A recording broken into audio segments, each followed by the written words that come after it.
Magandang araw mga kapol. Sa video na ito, pag-uusapan natin kung bakit mas praktikal, mas mabilis, at mas magaan sa bulsa ang pagbabayad ng utility bills tulad ng iyong Meralco bill gamit ang online payment through GCash. Alam ko na bawat buwan, stress na agad kapag may parating na billing statement. Pero ngayon, gawin nating mas madali, mas praktikal, at mas simple ang proseso ng pagbabayad mo. Dahil tatlong simple pero solid na dahilan lang ang kailangan mo para magbago ang billing routine mo. Ang una sa listahan ay mabilis ito at walang hassle. Mga kapol, aminado tayo na isa sa pinakamalaking problema natin ay ang pagpunta sa mga bayad centers. Kapag sweldo week, halos buong barangay o buong bayan nasa pila. Mainit, traffic, tapos minsan wala pang parking. Kung may trabaho ka, kailangan mo pang mag-leave o mag-adjust ng time. Kung may anak ka naman, kailangan mo pang isama o maghanap ng magbabantay. Pero ngayon, may mas magaan ng paraan. Kapag Gcash ang gamit mo, literal na 1 minuto lang. Ganito lang kasimple. 1. Open Gcash. Then 2. Tap Pay Bills. Then piliin ang electric utilities. Then select Meralco. Tapos i-input mo na yung details mo. Then tap Pay.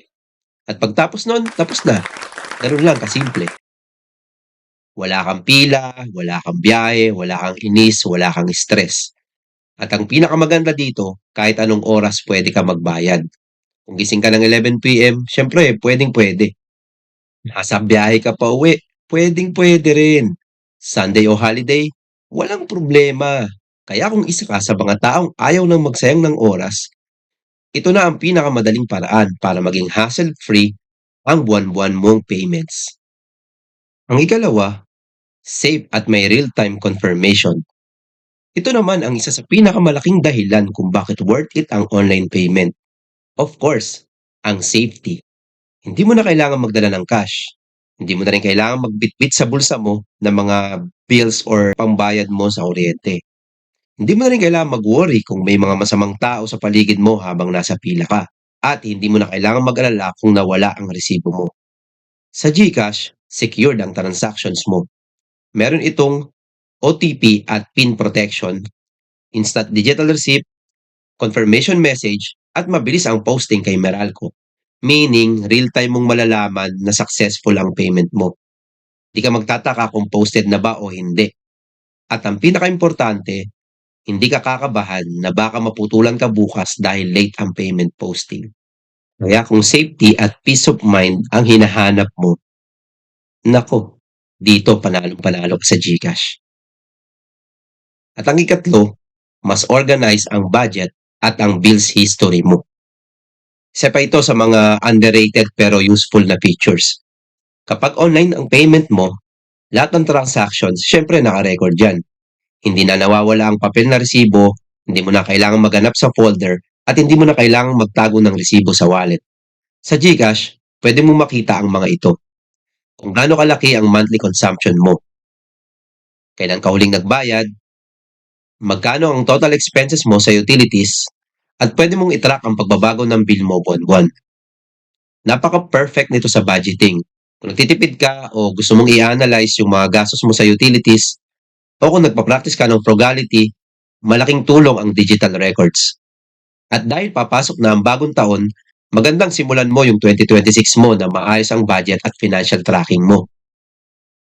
Ngayon ang tatlong malinaw na dahilan mga kapol. Mabilis, safe, at organized ang pagbabayad ng Meralco bills gamit ang GCash. Simple pero napakalaking tulong sa araw-araw dahil mas nakakatipid ka sa oras, effort at maging sa gastos. At ngayong usapang online payments tayo, may ilang mabilis na tips para mas maging secure at convenient ang digital transactions ninyo. Una, siguraduhin ninyong updated ang GCash app para maiwasan ang errors. Pangalawa, huwag ninyong ibibigay ang OTP sa kahit na sino, kahit magpanggap pa sila ng mga taga-customer service. Pangatlo, i-activate nyo ang biometrics para mas mabilis at mas safe ang pag-login. Pang-apat, Mag-screenshot palagi ng mga receipt para meron kayong copy kahit offline. At panghuli, gumawa kayo ng billing reminder para hindi kayo malate at maiwasan ang penalties. Kung susundin nyo yung 5 tips na binigay ko sa inyo, mas magiging smooth, mas secure, at mas worry-free ang monthly bills payments ninyo. At para mapakita ko sa inyo kung gaano talaga kadali, gagamitin ko mismo ang GCash ko ngayon para mag-demo ng actual payment. Ipapakita ko step by step kung paano magbayad ng Meralco bill online para makuha ninyo ang full experience at ma-apply nyo agad sa inyong mga tahanan. Una, punta lang kayo sa GCash app, and tapos i-click nyo lang yung billers, tapos hanapin nyo yung Meralco. Yan. Click nyo yung Meralco, tapos pag nandyan tayo, i-input nyo lang kung magkano yung babayaran nyo. Yan. Tapos yung input yung babayaran nyo, ilagay nyo yung customer account number. Yung email address din, pwede nyo i-input pero optional lang naman ito.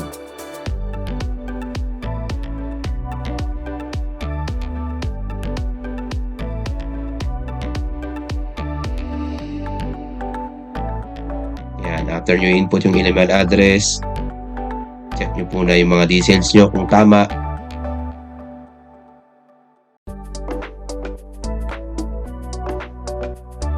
Tapos pindutin nyo yung next. And after nyo mapindot yung next, lalabas itong screen na to. Then, i-confirm nyo lang. Or pindutin nyo yung next. Yan. Nakita nyo itong confirmation na sa screen. I-confirm nyo to kung tama yung mga detalye. At yun na. Click nyo na yung confirm at ipiprocess na ito yung payment.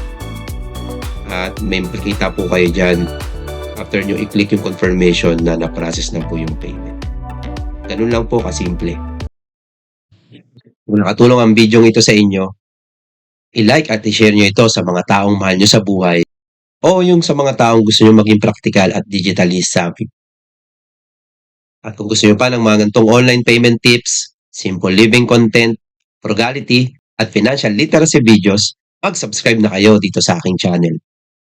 Mag-comment din kayo sa baba kung ano pang mga gustong utility bills nyo ang i-demo natin next time. Baka makatulong ang experience ninyo sa iba. Maraming salamat mga kapol at ingat sa online payments.